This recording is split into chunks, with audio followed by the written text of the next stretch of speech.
Hey guys, Dylan Sider with Kinfolk Carpentry here, and today we are going to be installing some cabinets, doing a nice entertainment unit. And yesterday I did some electrical. There was a bunch of plugs that were going to be behind cabinetry, so I moved them up to countertop height and I ran some wires for under cabinet lighting. So follow along as me and some buddies install some cabinets.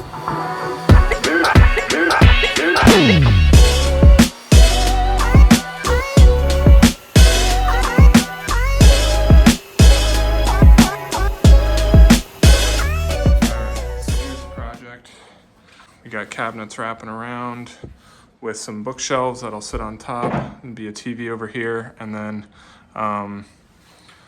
Josh is working in the other room on a bookshelf in the master bedroom. This is Anthony, check him out. Harmony Redesign on Instagram. Yeah, so right now we're just finding our high point with the laser. Start at your highest point in the floor. This floor is about 1 inch at a level, so we'll have to shim these up about 1 inch over here. Kind of a desk area in here, under cabinet lighting and some floating shelves in between 2 bookshelves. Kind of hard to see, but this is what the final is supposed to look like. Oak countertop. Yeah, getting into it.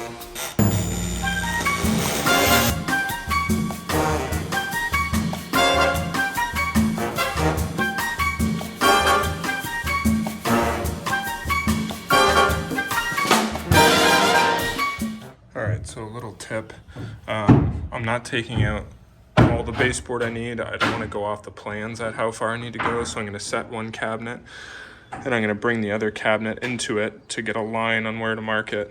I know how wide they are, but just if things are sitting square and things, I want to get that line off the actual cabinet where to cut that base, so I'm going to set my first one.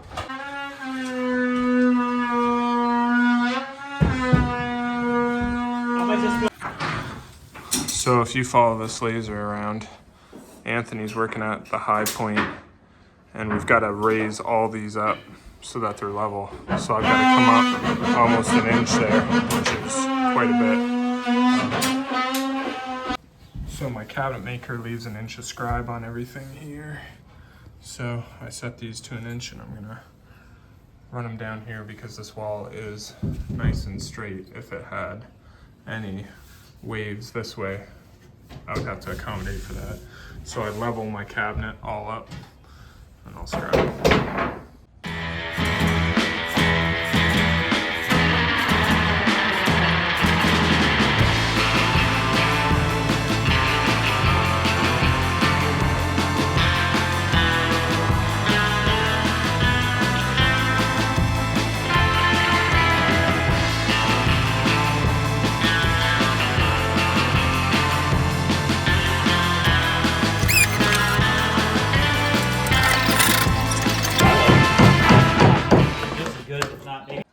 All right, a little update here. I'm kind of working these two all to this line. Anthony's coming across here. He's working to the line as well. And like I said before, the floor is 1 inch at a level, so we're having to kind of shim each one up a little further and further as we get this way so that our countertop's nice and level. The only thing it's going to affect is our crown molding reveal on our face frame is going to be a bit different, because we're shimming that up, and it's 8-foot ceiling here and here, so clearly the whole building's at a level. So yeah, work with what you got. This is my buddy Josh. He's installing the master bedroom cabinetry, and yeah, it's basically just a bookshelf, L-shaped, comes up. It has some crown molding around the top. He's just getting things scribed into the wall. Ooh baby, look at that. It's got some jam there.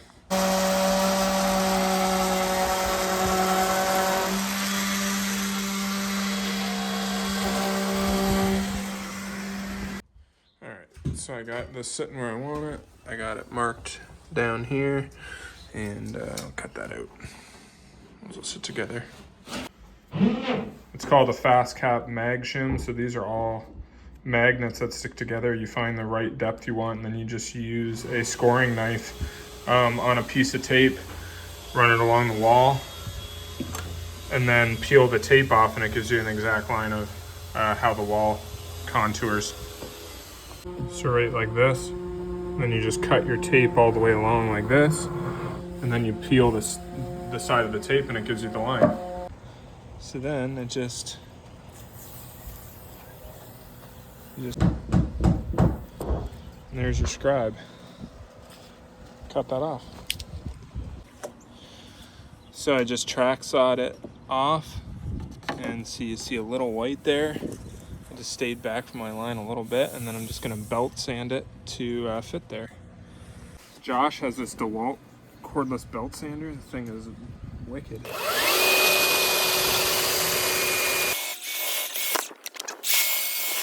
Bob's your uncle, you got a scribe.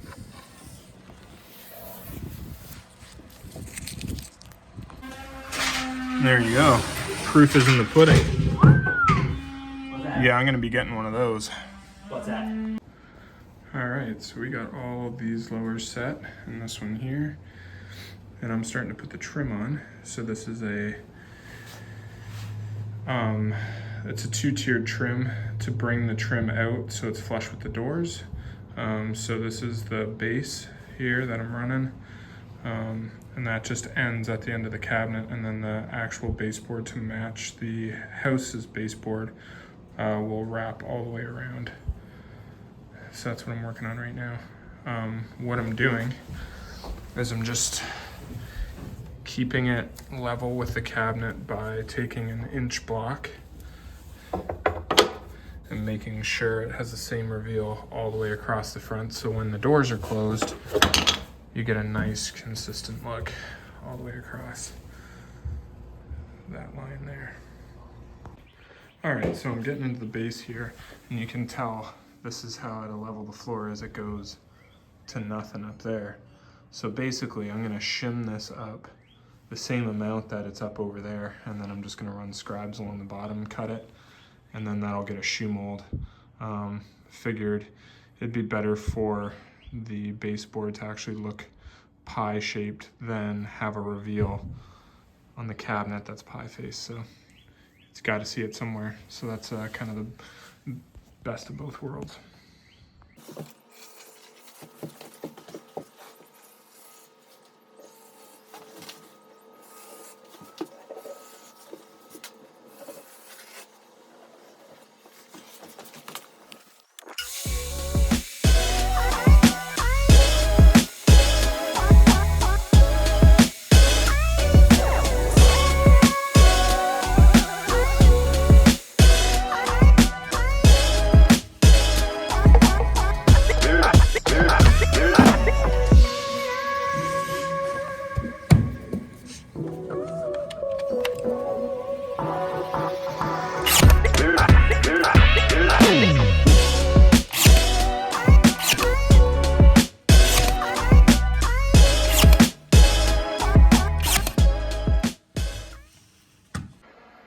All right, so this is what Josh got done today.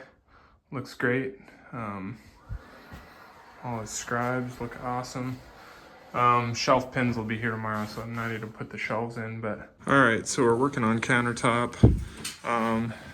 This is an oak countertop finished with Rubio monocoat, and it comes in 3 pieces. We have the corner over here, and then a long 12-footer over here. So we're working on scribing those in, and I already made one cut, and so I track sawed it off, and now I'm just belt sanding to my line, and that should be ready to install here soon.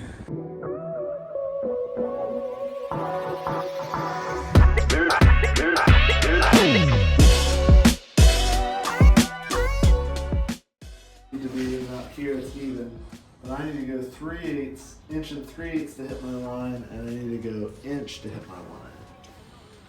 3/8? 3/8 that way. 3/8 that way. And an inch that way. So if I go an inch this way, that still gives me a 1/2 inch over on the front. You know you're in Lancaster County when you go into the hardware store to get something and you can buy a whoopie pie. That's what's up.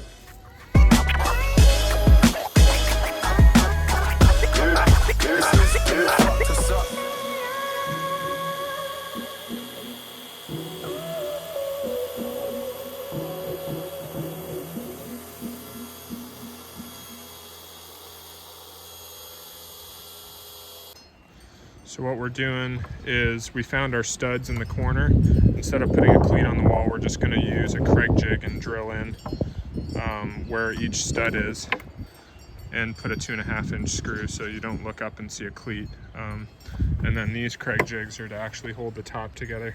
Slide dominoes in so they line up, and then Craig jig them together. All right, so we got everything scribed in. We're fastening it up from underneath the cabinet, and I'm about to slide this last piece in. Just have 3 dominoes in here, and then there's pocket screws from this side that suck it tight together. So then we're ready to set some bookshelves.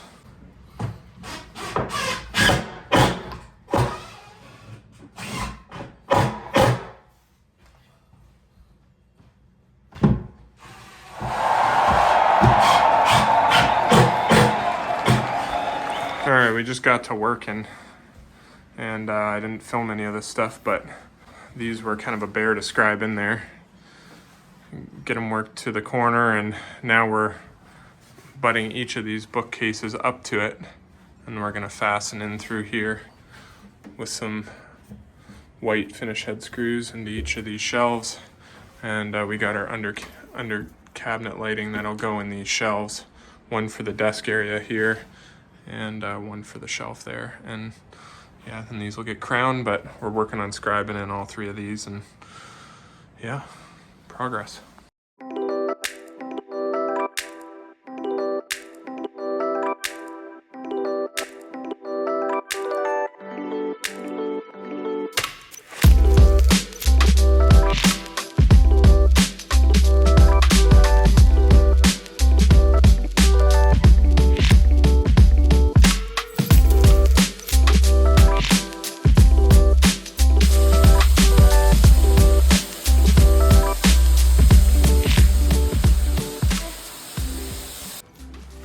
This is the end of day here. So tomorrow I'll be doing some crown molding, put all the handles on, they're all drilled, and finish up my under cabinet lighting.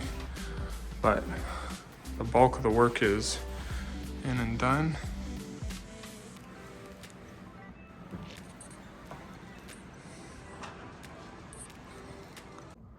So I'm working on the under cabinet lighting here. I find sometimes if you can't get it dark, and then when you turn them on at night, they have a flicker, but you can't see it during the day. That's why I kind of pulled their blinds back to make sure that there wasn't a flicker. I'm using a product called WAC, W-A-C, WAC lighting. It's not cheap, but the stuff is pretty easy. It's literally just a connector here, like male to female. They give you 12-foot lengths of like the connector cable, and just run it all to a Lutron switch, and then down to your transformer down here. So basically a switched 120 line and then you bring those extension cables down in, and that converts it, and it's just sticky tape lighting that goes in, and voila, you have beautiful under cabinet lighting. So that's what I'm working on right now, trying to get that all done.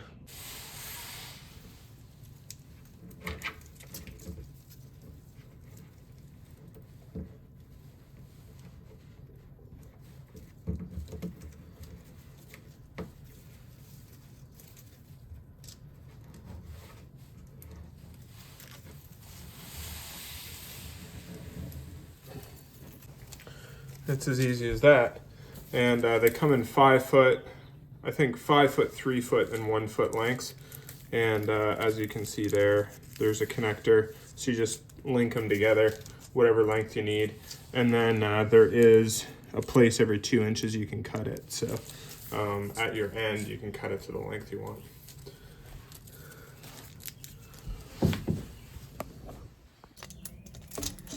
You can see just little prongs, and they just plug in.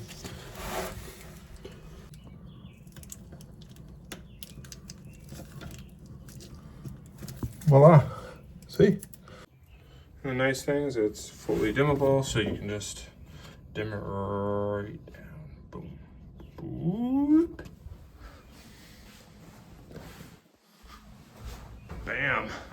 looks legit. Love that.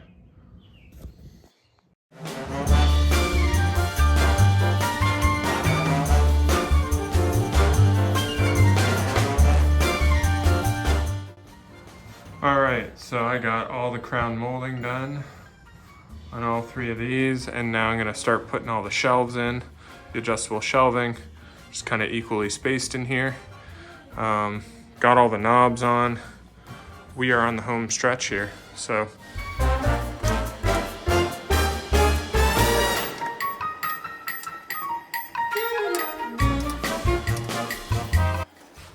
I always try to do the second one without counting, just as like a little game to myself. And see if any of them rock.